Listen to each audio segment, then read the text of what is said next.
नाही लपत. त्याप्रमाणे हे सिद्ध सत्पुरुष आता ज्या वेळेला एखादा साधक तयार होतो, जसे तुम्ही कैरी असते किती जरी लपून राहिली, आंबा झाला पूर्ण कैरीचा की लपून राहतो का? त्याचा वास सुटतो, पक्षी त्याच्याकडे आकर्षले जातात, त्याचा रंग बदलतो, रूप बदलतं, चव बदलते, सगळं बदल होतो. त्याप्रमाणे एखादी व्यक्ती सिद्ध सत्पुरुष तयार झाला तर तो किती दिवस लपून राहतो आतमध्ये. त्याच्या वेव्ज या बाहेर लोकांना कळून येतात आणि वेव्ज बाहेर लोकांना कळून आल्या की ते लपत नाही. जसं वयात आल्यावर वय लपतं का?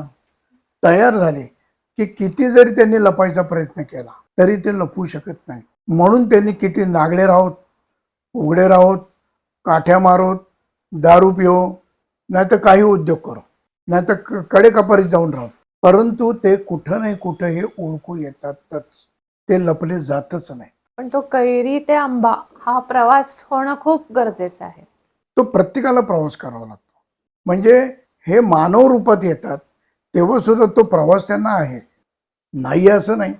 महाराजांना सगळ्याच्यातनं लहानपासून जावं लागलं. महाराजांना उपासना करावी लागली. स्वामींनी त्यांना हिमालयात नेऊन सोडलं, तिथं उपासना करून घेतली.